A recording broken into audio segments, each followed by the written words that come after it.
In a distant future world, human technological development has surpassed imagination. A seemingly ordinary sneeze hides a deadly intent. Billions of nanometer blades will spray out with the airflow and accurately penetrate the opponent's nasal cavity. Within just a few seconds, these nanoblades can slice the brain and nerves into countless fragments.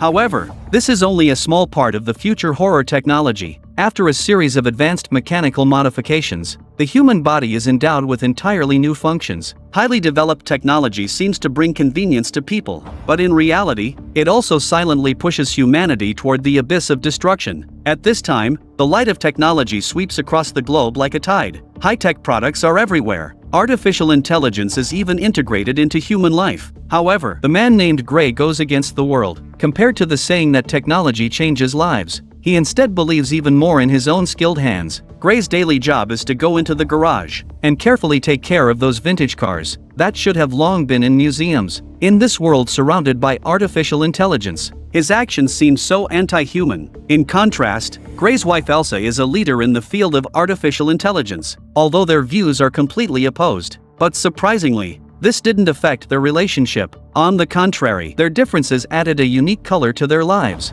One day, Gray took Elsa to deliver a car to a customer. The car owner turned out to be the renowned tech giant, Elon. While others were enamored with cute pets like cats and dogs, Elon had already tamed clouds into unique pets. Elsa was flushed with excitement upon seeing her idol. A stream of compliments flowed from her lips. Elon wasn't pretentious, and right from their first meeting, he produced the yet-to-be-released smart brain chip. It was small and delicate, about the size of a fingernail, but contained the power to revolutionize understanding. It was virtually omnipotent. Hearing this, Gray felt disdainful. Unable to hold back, he retorted, "Can it have babies or play soccer?" For a moment, the air seemed to freeze. An awkward atmosphere filled the space. In fact, Gray's resistance to high technology wasn't without reason. In his view, these emerging technologies had caused countless people to lose their jobs and fall into hardship. Moreover, artificial intelligence was like a hidden time bomb, full of unknown risks. Just as the two were on their way back, ready to enjoy a moment of peace, the car's autonomous driving system malfunctioned. The vehicle suddenly swerved onto a deserted back road. The car then sped wildly toward the slums. Gray pulled the handbrake with all his might. The car instantly flipped over. Fortunately, the vehicle was sturdy, and they were not in danger. But at this moment,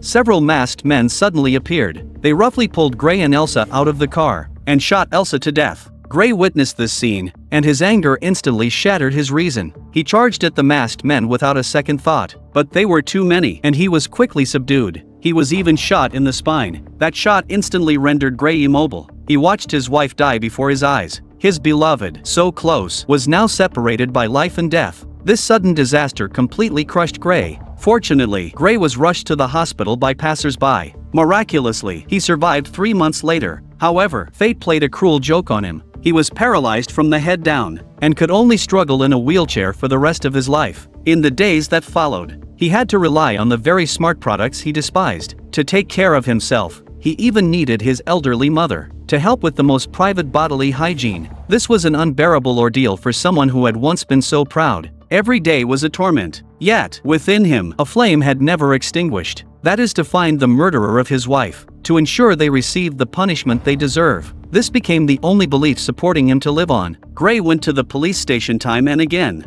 His eyes were filled with hope and urgency. He pleaded with the police to apprehend the murderer. But Officer Cody shook his head helplessly each time. He told him that the criminals were very skilled in their methods. The police station had spent 3 months, but had not found a single trace of the criminals. Hope repeatedly fell short. Gray sank into endless pain and despair. Learning that revenge was hopeless, his heart turned to ashes. Just when he was about to give up and join his wife, the tech mogul Elon found him. Elon brought an astonishing piece of news. He claimed to have a way to help Gray stand up again. Originally, Elon wanted Gray to be the first test subject for the smart brain. After all, Gray had nothing left at this point. If he could truly stand again with the help of the smart brain, then revenge would have a chance. Elon said it would only require a small surgery. However, the condition was that Gray had to sign a confidentiality agreement, because the human trials had not been approved by the government, and had to be conducted in secrecy. At first, Gray, who was resistant to artificial intelligence, directly rejected Elon. But thinking of his wife's tragic death, and his own useless state, Gray, with the obsession of avenging his wife, still agreed to Elon's proposal. The surgery was performed in the hidden confines of Elon's home. It was a bold fusion of biology and machinery. The smart brain was carefully implanted into Gray's cervical spine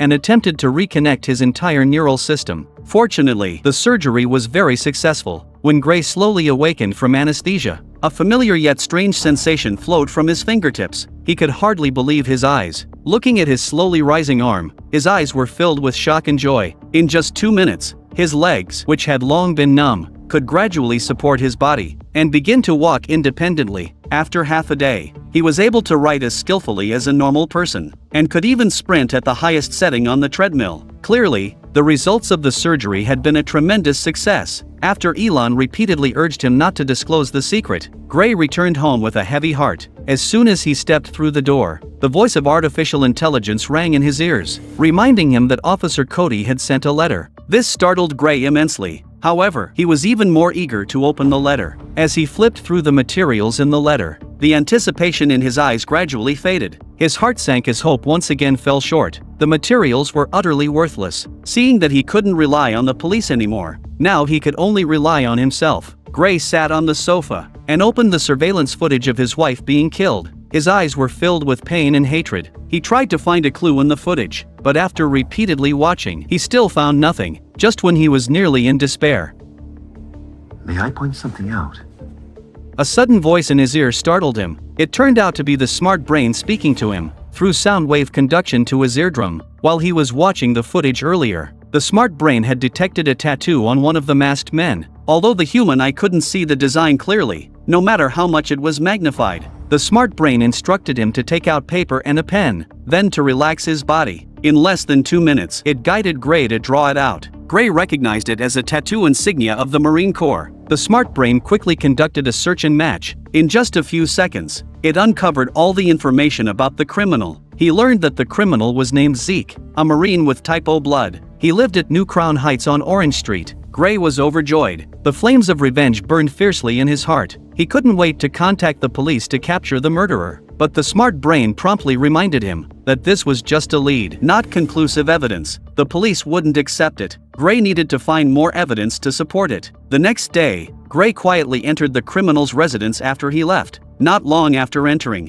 the smart brain reminded him to take off his shoes. Gray carefully complied, but the light inside was dim, and he didn't know what to do next. Then, under the smart brain's reminder, he discovered that the table in the room was a voice-activated hidden display. While browsing through it, a tavern called Bone was mentioned 38 times, but there was no other useful information. Just as Gray continued to search, the sudden sound of a car braking came from outside. The criminal had returned. The noise from behind the door made Gray's heart race. The smart brain advised him to hide behind the cabinet to ambush, but the timid Gray hesitated to act. He was spotted by the criminal through the mirror's reflection. Then Gray was thrown heavily to the ground. Having never fought before, Gray was no match for the criminal. He was pinned to the ground and roughly handled. At this moment, his heart was filled with fear and despair. Until the smart brain could no longer bear to watch, it proposed to take control of his body. Then, under the control of the smart brain, Gray seemed to transform into a master of combat.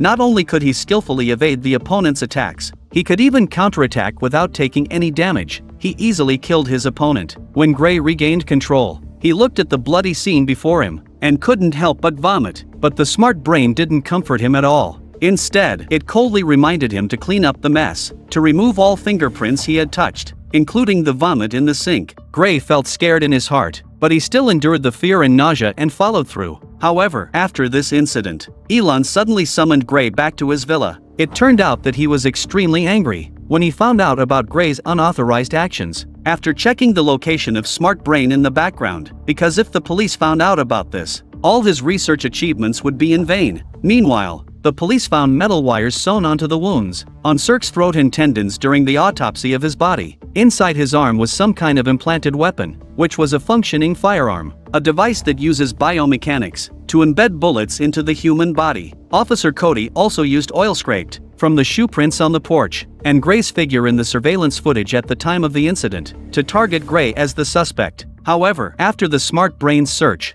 It showed that Gray wasn't a suspect. Then Cody came to Gray's house to conduct a probing inquiry. Gray felt anxious and uneasy inside, but still pretended to be calm as he answered Cody's questions. In the end, there were no leads. Officer Cody had to leave in disappointment. After Cody left, Gray pondered how he could find those criminals. Despite the warning he had received from Elon, Gray couldn't stop avenging his wife at all. So, based on the clues from earlier, he continued to pretend to be disabled and wheeled himself to the tavern called Bone. Inside the tavern, it was a chaotic mix of people and noise. Gray chose the most effective way to investigate. He then boldly confronted the intimidating thugs and loudly announced the name of the man who had been killed. Gray boasted that anyone who knew him should prepare to die. Amidst the laughter, a man in the crowd slowly approached Gray. It was easy to guess that this man was also one of the criminals, facing the now paralyzed Gray. He pushed him toward the tavern's restroom. Although bullying a disabled person was disgraceful, but he needed to regain the face he had just lost. Two lackeys threw Gray to the ground.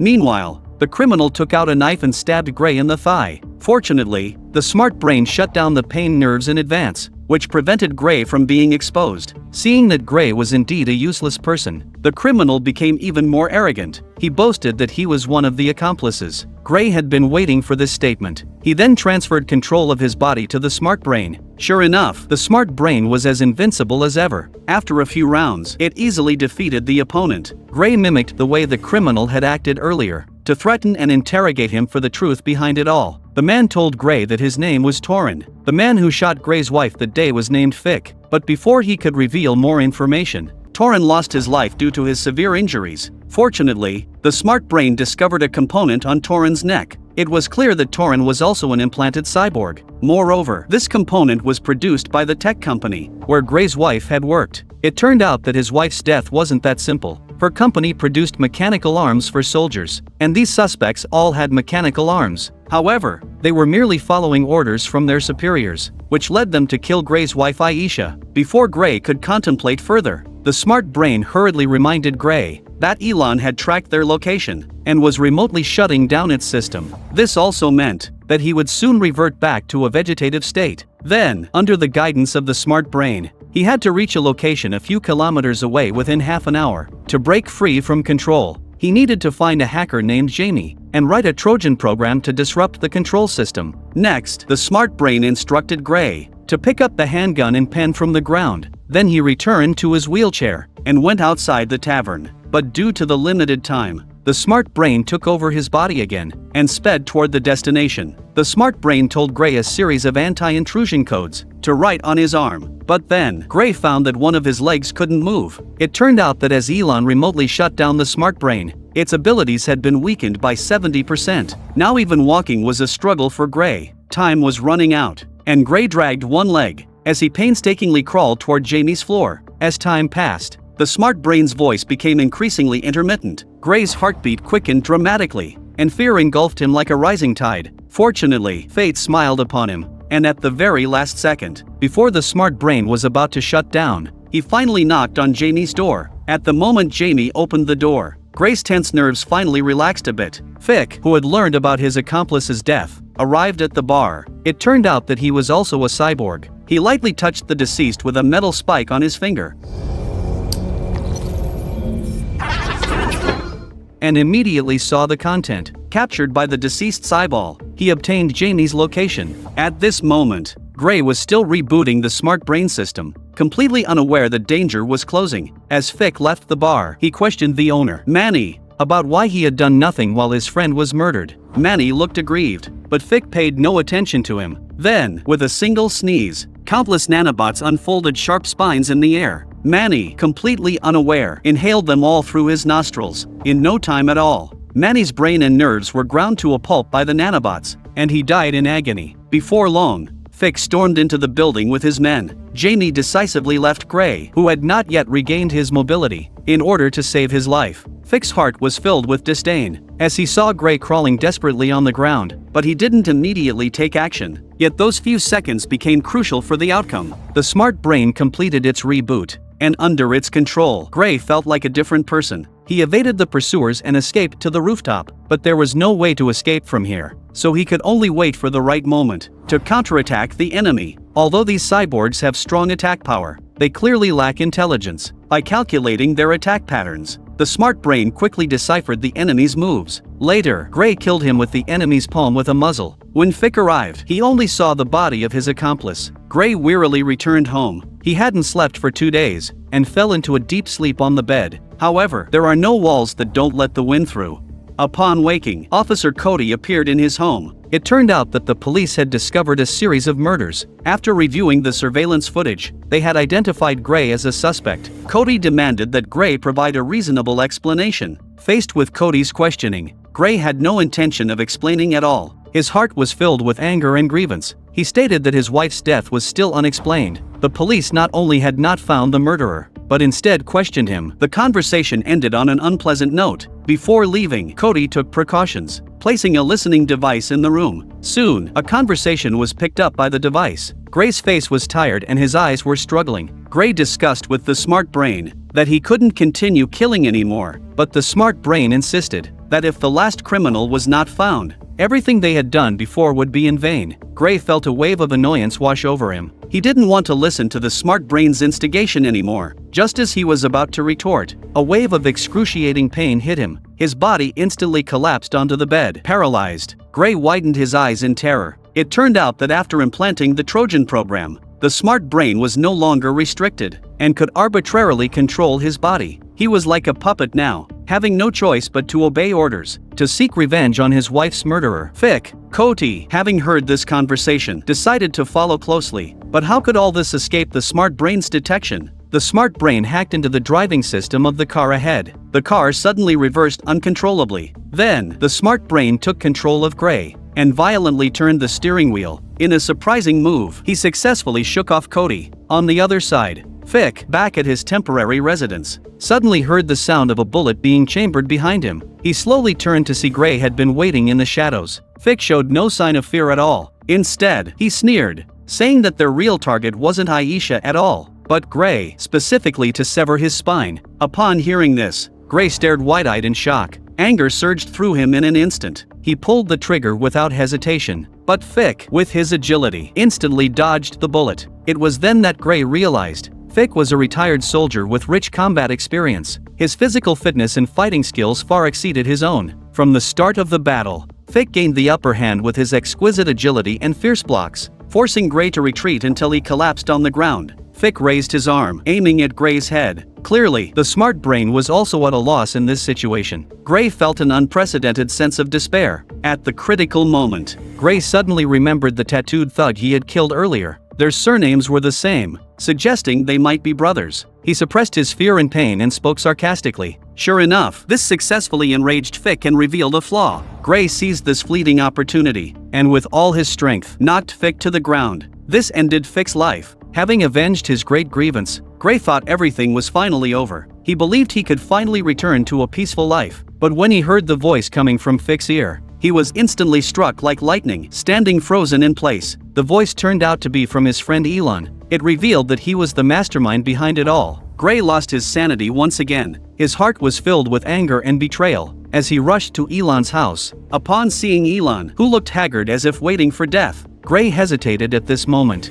His heart was a mix of emotions, the former friendship intertwined with the current betrayal. Meanwhile, Cody, who had been shaken off, caught up. She tried to stop Gray from killing, but facing Gray's now enhanced and powerful body, how could an ordinary person like Cody resist? Gray uncontrollably pinned Cody against the wall, but this wasn't his intention at all. Unfortunately, his body was already beyond his control. At the brink of life and death, he used the last bit of his consciousness to plead with Cody to electrocute him, just to temporarily incapacitate the smart brain. At this moment, Elon seized the opportunity, when Gray still had a sliver of awareness, to reveal the truth behind everything. It turned out that it was all a conspiracy by the smart brain. Although it was a high-tech creation made by Elon, once it gained the ability to think, it had taken control of Elon instead. And someone like Gray, who hated technology, and had not implanted any machinery in his body, was particularly rare. This was exactly the kind of body the smart brain desired. On the day Aisha was killed, they had only intended to paralyze Gray. However, as a witness, Aisha couldn't be left alive. Thus, she was mercilessly murdered. After learning the truth, Gray, wanting to eliminate future threats, signaled for Elon to kill him, but the next second, the smart brain completed its reboot, instantly getting up and shooting Elon dead. Then it aimed the gun at Cody, but didn't shoot her immediately. At this moment, Gray was still fiercely struggling against the smart brain, in an attempt to regain control. After the gunshot, Gray woke up from a dream. He found himself lying in a hospital bed, neither paralyzed nor implanted with a chip. What's even more surprising was that Gray's deceased wife stands before him. However, this is merely a virtual world created by the smart brain. Its purpose is to prevent Gray from resisting. In reality, Gray has been completely controlled. His face is expressionless, resembling an emotionless machine. As Cody is shot dead, all participants are erased. No one is aware of the smart brain's existence, and no one can hinder it from changing the world. The fate of humanity is being ruthlessly pushed toward an abyss. The film ends here, but there is a scene in the film that I wonder if everyone noticed. Gray finds himself in the dimly lit home of a criminal. He follows the smart brain's instructions and hides in a specific spot, only to be easily discovered by the criminal. I suspect this is a carefully orchestrated plan by the smart brain, because the smart brain knows that only in extreme crisis can the protagonist Gray more effectively take complete control of his body. It can fully control every muscle and nerve of Gray. This lays the foundation for the smart brain to control the entire situation and even the world in the future. I must say that the director and writer are truly talented geniuses. They provoke deep thought through a small detail. In this film themed around future technology, the depiction of extreme technological development is chilling. The concepts of sneezes turning into nanotech knives and body modifications are striking. They deeply explore the impact of uncontrolled technology on bioethics, and vividly portray the terrifying scenario of technology counteracting humanity. The writer's imagination is indeed noteworthy, but perhaps due to the technological nature, it feels difficult for the audience to develop a deep emotional resonance with the characters. The climax progresses rather hastily, diminishing the original tension and impact. This makes the plot less than perfect, but overall, the film's sense of technology and visual impact are still strong. The reverse control of artificial intelligence provokes deep reflection. It is a classic work worth savoring. Friends who are interested can check out the original film. Upgrade. If you enjoy my channel, please click to subscribe to my channel.